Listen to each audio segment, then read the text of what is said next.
as a ministry, we have several goals. Our objective is to continue developing activities towards the Sustainable Development Goals, towards the African Union goals, towards what ECOWAS has for HCD, Human Capital Development, and our National Development Plan as well.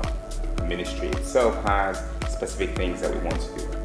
For me, as a minister, one of the things that I want to prioritize this year is the development of the Basic and Senior Secondary Education Act. It's too old, it's 2004, and there are many elements in there that are not relevant today. I want us to reform WAEC. The WAEC Convention, the West African Examination Council, needs reformation to address issues around data ownership, around data sharing. There's no reason why a child who goes to school in Sierra Leone and takes the WAS cannot access their results in Ghana, or a child in Banjul who wants to come to College of Medicine here cannot access their results at the university directly. So I want us to reform it such that we're sharing data and we can think and see how we can learn from each other, how WAEC can be better at doing assessments for regional benchmarks and national benchmarks as well. I want us to develop the Teaching Service Commission Act, the Sierra Leone Library Board Act. Libraries have changed, they've evolved, they've expanded to include digital components. So I want us to reimagine what libraries are, these spaces, living spaces. The second part that I want us to focus on is digitization, obviously, a continuation of what we've been doing. And we'll work with the National Civil Registration Authority to make sure that our children who are enrolling in schools, who are taking exams, go through digital registration such that we'll deal with minimizing examination malpractices or corruption in schools where they inflate numbers who are enrolling. I do think a major part of what we'll do within the ministry in 2022 is the rollout of the new Senior Secondary Education Curriculum Framework. It's a transformational piece of work that the ministry has done, and we have to bring that to schools such that our children are learning theory and practice and everyday skills, computation, and we're really excited about what we have ahead of us with regards to the curriculum. We have the early childhood education curriculum, the basic education curriculum, which have been rolled out, and the rollout of this SSS curriculum, which is a component of our National Development Plan, is something that we're excited about. Same with civic education. For the first time, we'll roll out all our civic education curricula and syllabuses and learning materials in schools, and I'm very excited about that.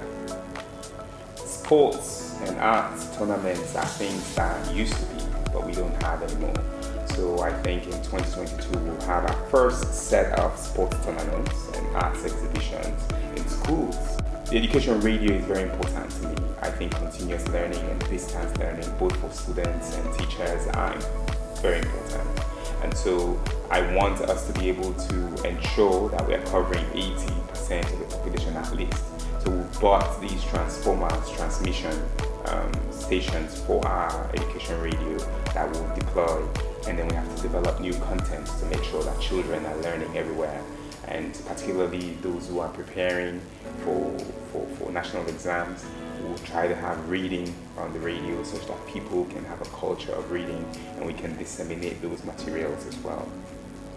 Infrastructure will play a major role in 2022. We need to build schools. We know that we've expanded the number of children who come to school, and the classrooms, some classrooms are tight, so we need to build more classrooms. Government is building 3 boarding homes, 3 hostels in 3 districts to ensure that children are learning in a safe environment, and we continue to develop and expand on the boarding homes as well. I do think within the teacher management, we will deploy teacher recruitment, teacher management, teacher qualification solutions that are digital, and we'll work with the Teaching Service Commission to ensure that we continue to support and strengthen teachers, bring teachers along in professional development, incentivize those who are in remote areas, community teachers, think about packages for them. What I'm most excited about in 2022 is that the learning outcomes continue to improve. I believe that what we're seeing is just the beginning of the transformation that's taking place in Sierra Leone when we talk about education. His Excellency's manifesto promise was free quality school education. 3 years on, 4 years on, we're seeing it blossom. We're seeing many more kids coming to school, many more girls coming to school. We're even thinking about how we expand out of school kids into school. We're building infrastructure. And for us, that's what's really exciting. We can be part of a movement where the children, the parents, the teachers, the community, the leaders can all say our only hope and our only chance at transforming this country is through quality education. And we're there to support His Excellency President Julius Maada beyond that vision as a ministry.